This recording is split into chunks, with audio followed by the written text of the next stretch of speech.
Hello नमस्कार दोस्तों, स्वागत है आप सभी का आपके अपने यूट्यूब चैनल स्टडी ग्रांड पर। तो दोस्तों आज मैं लाया हूँ एसएससी जीडी का जो जीएस का प्रैक्टिस सेट चल रहा है, प्रैक्टिस सेट नंबर 1। तो ये काफ़ी इंपॉर्टेंट प्रैक्टिस सेट है, स्पेशल जीडी के लिए है जीएस का प्रैक्टिस सेट। ठीक है, तो स्टार्ट करते हैं पहले क्वेश्चन से। पहला क्वेश्चन कह रहा है, केरल राज्य में नृत्य मार्शल आर्ट और श्रृंगार अद्वितीय मुखौटा द्वारा प्रतिष्ठित नृत्य है, जो एक मार्शल आर्ट भी है और श्रृंगार करके मुखौटा पहन के किया जाता है। तो वो कौन सा नृत्य है? तो इसका राइट आंसर होगा ऑप्शन नंबर पहला, कथकली नृत्य। ठीक है, इसका राइट आंसर है कथकली नृत्य। बढ़ते हैं नेक्स्ट क्वेश्चन पर। Question number 2। क्वेश्चन नंबर 2 कह रहा है, लिम किस राज्य का प्रसिद्ध नृत्य है? जो लिम है वो किस राज्य का प्रसिद्ध नृत्य है? तो इसका राइट आंसर होगा ऑप्शन नंबर नागालैंड। ठीक है, बढ़ते हैं नेक्स्ट क्वेश्चन पर। तीसरा क्वेश्चन कह रहा है, संगीत का प्रथम भारत रत्न किसे मिला था?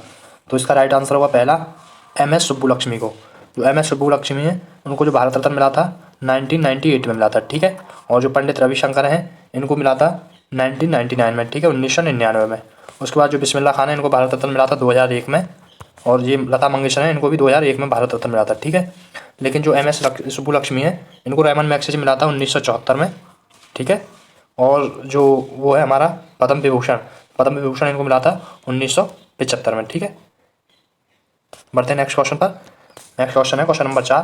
क्वेश्चन नंबर 4 कह रहा है, भारत में हॉकी की सबसे पुरानी प्रतियोगिता है, जो भारत में हॉकी की सबसे पुरानी प्रतियोगिता है वो कौन सी है? तो इसका राइट आंसर होगा वेटन कप। ऑप्शन नंबर पहला, वेटन कप। ठीक है, जो वेटन कप है अब ये सबसे पुराना था 1895। ठीक है, 1895। ठीक है, बढ़ते हैं नेक्स्ट क्वेश्चन पर। क्वेश्चन नंबर 5 है, कबड्डी की किस शैली को आधिकारिक तौर पर मान्यता प्राप्त है? तो जो कौन सी शैली है कबड्डी की जिसे आधिकारिक तौर पर मान्यता प्राप्त है? तो इसका राइट आंसर होगा ऑप्शन नंबर पहला, संजीवनी शैली। ठीक है, कबड्डी की संजीवनी शैली को आधिकारिक तौर पर मान्यता प्राप्त है।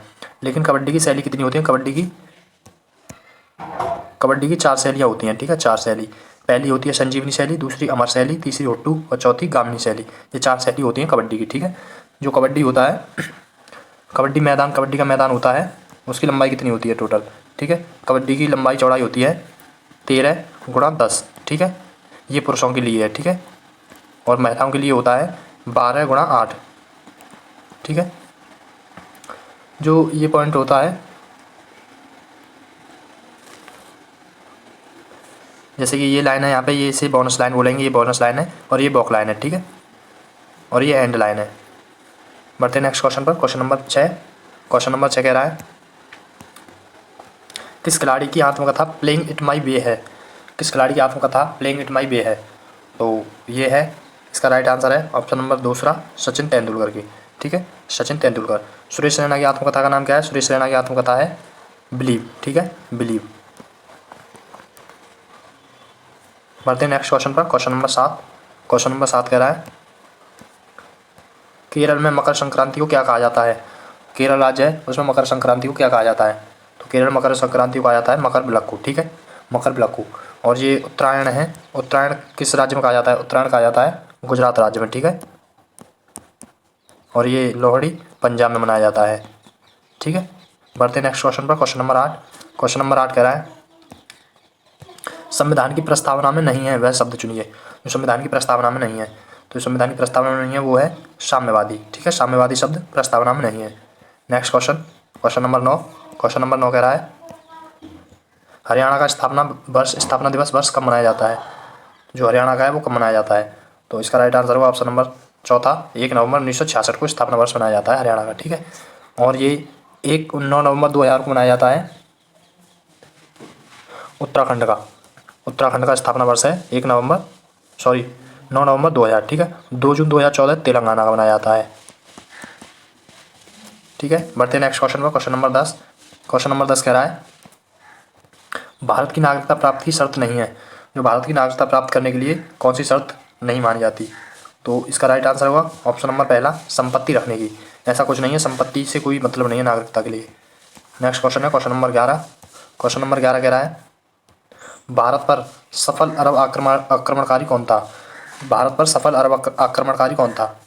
तो इसका राइट आंसर होगा ऑप्शन नंबर दूसरा, कासिम। ठीक है, तो इसमें जो अबैदुल्ला था ये प्रथम अरब आक्रमणकारी था, लेकिन ये असफल हुआ था। ठीक है, असफल, लेकिन ये कासिम था, ये तीसरा अरब आक्रमणकारी था, ये सफल हुआ था। ठीक है, नेक्स्ट क्वेश्चन है क्वेश्चन नंबर 12। क्वेश्चन नंबर 12 कह रहा है तराइन की प्रथम लड़ाई 1191 में कौन जीता। जो तराइन की प्रथम लड़ाई थी 1191 में हुई थी, उसे कौन जीता था। तो जो प्रथम लड़ाई थी तराइन की, पृथ्वीराज चौहान जी ने जीती थी। ठीक है, नेक्स्ट क्वेश्चन है क्वेश्चन नंबर 13। क्वेश्चन नंबर 13 कह रहा है खिलजी वंश का शासनकाल कब तक था। जो खिलजी वंश है उसका शासनकाल कब तक था। तो इसका राइट आंसर होगा 1290 से 1320 तक। ठीक है, ये खिलजी वंश का था 1290 से 1320 तक। ठीक है, जो 1206 से 1290 तक था ये था गुलाम वंश। ठीक है, गुलाम वंश। उसके बाद जो 1320 से रहा था, 1320 से आगे रहा था, ये था तुगलक वंश। ठीक है, तुगलक वंश। और ये 1451 से 1526 तक जो रहा था ये था लोधी वंश। ठीक है, नेक्स्ट क्वेश्चन पढ़ते हैं क्वेश्चन नंबर 14। क्वेश्चन नंबर 14 कह रहा है रजिया सुल्तान का शासनकाल कब तक था। जो रजिया सुल्तान उनका शासनकाल कब तक था। तो उनका शासनकाल रहा था 1236 से 1240 तक। ठीक है, नेक्स्ट क्वेश्चन है क्वेश्चन नंबर 15। कौन सी अक्षांश रेखा की जलवायु को प्रभावित करते हुए भारत के मध्य से होकर गुजरती है। कौन सी अक्षांश रेखा है जो भारत की जलवायु को प्रभावित करते हुए भारत के मध्य से गुजरती है। तो वो है ऑप्शन नंबर पहला कर्क रेखा। ठीक है, नेक्स्ट क्वेश्चन है क्वेश्चन नंबर 16। क्वेश्चन नंबर 16 कह रहा है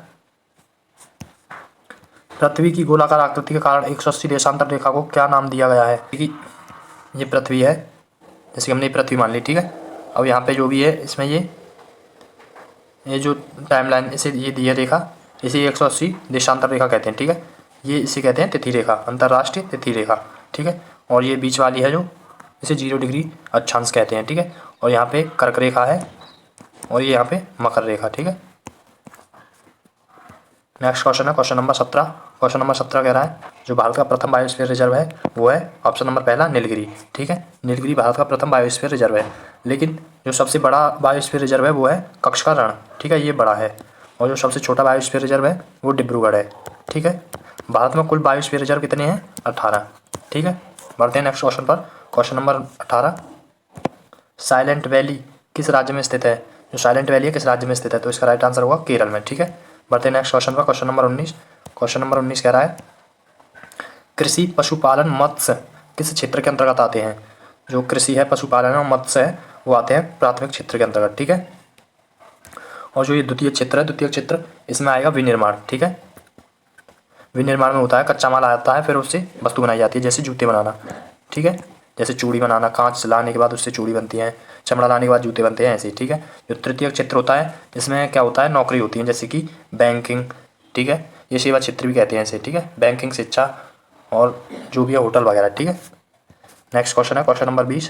क्वेश्चन नंबर 20 और आखिरी क्वेश्चन है। क्वेश्चन नंबर 20 कह रहा है भारत में कुल कितने बायोस्फीयर रिजर्व हैं। तो मैंने अभी बताया था भारत में 18 बायोस्फीयर रिजर्व हैं। ठीक है साथियों, वीडियो कंप्लीट हो गया। वीडियो आपको अच्छा लगा हो तो वीडियो को लाइक कर देना, चैनल को सब्सक्राइब कर देना। मिलते हैं अगली वीडियो में, तब तक के लिए नमस्कार, जय हिंद।